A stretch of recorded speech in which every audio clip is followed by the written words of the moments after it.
Alright, so what's up you guys? Thank you so much for tuning in. So this time is i-share ko sa inyo ang status update ng ating Gen 2 na 13 kilometer, no?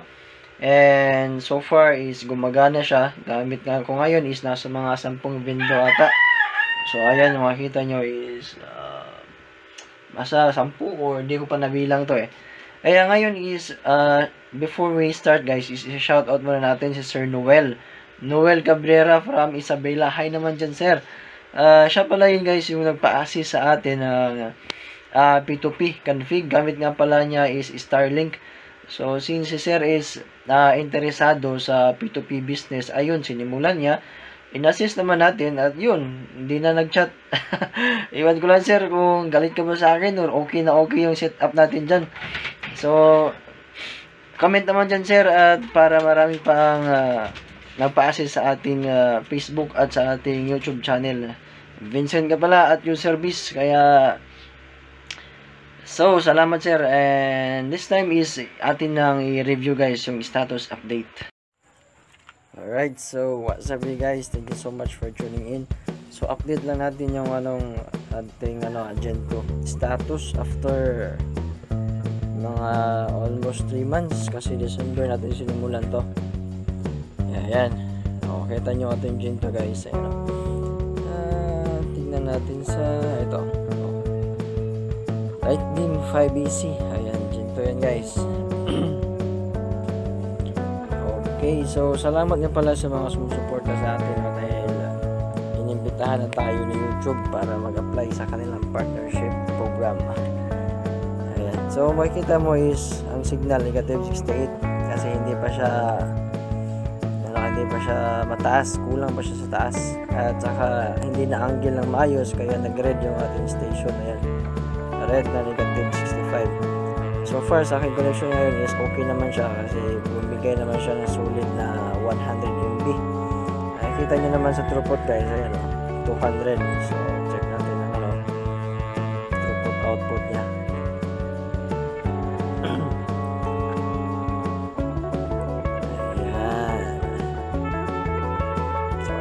Yan na yung guys, yung theoretically na throughput capacity niya 127.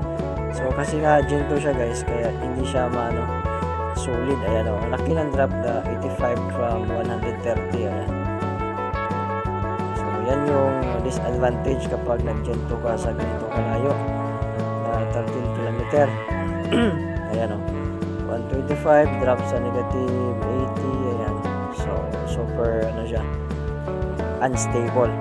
Kaya may nareklamo na sa aking mga client sa aking mga bindo, kaya papalitan na natin ng cambio. So pakita ko sa inyo ang aking cambio guys. Hindi ko na inayos yung angle ng ating Gen 2 kasi dumating yung cambio, kaya papalitan ko. Saan ba yung camera? Ayan yung cambio natin guys. Sa install na yung access point. So, bukas or sa Friday siguro darating yung ating UPS. Nasira kasi yung ating kasi unang antenna, kaya natagalan. Nag-short siguro yon or factory defect, kaya pinalitan na lang ng seller. Super legit ang seller natin guys. Kung bibili man kayo ng mamahaling gamit tulad ko, 30k yung cambiong set. So nag-search yung isa station, kaya binalik ko sa kanya. Pinalitan naman niya at almost 2 months din yung bumalik ang bago. Kaya okay na yun, at least dumating na. Kaya i-update ko sa inyo kung ano ang ating status ng internet. So ngayon guys is nasa mga 10 bindo yung nag-share sa internet na to. Kita nyo naman 13 km, tapos yung airtime natin is 14.5. Status medyo cloudy yung ating environment. Okay, so notice yung link potential natin is 39, 39%. So okay na yan. So plano ko pala sa tower dito guys is siya, kaya taasan ko pa ng isa para makuha natin yung negative 60. Kasi yung Cambium last time pag test natin is nasa negative 65 lang. So kulang ng mga at least kukuha man tayo mga negative 58 or 57 para maubos natin yung internet natin na 200 or 300. So validity plan palagi natin ngayon is nasa mga 150 MB lang. Kaya short na para sa ating mga bindo at mag-dual ISP tayo, kaya abang-abang lang kayo sa ating mga next video guys for future server update natin. Kaya sa ngayon ganito lang yung i-share ko sa inyo at thank you so much sa mga hindi pa nakasubscribe, i-subscribe na po kayo dahil sa baka next month ay ituturo ko sa inyo ang sekreto ng mga PC Wi-Fi. Kahit wala Microtech ay pwede maka-email.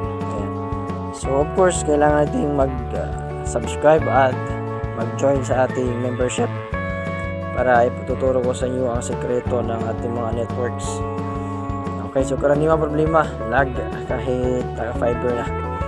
Ayan, so see you next time and God bless, God bless, God bless.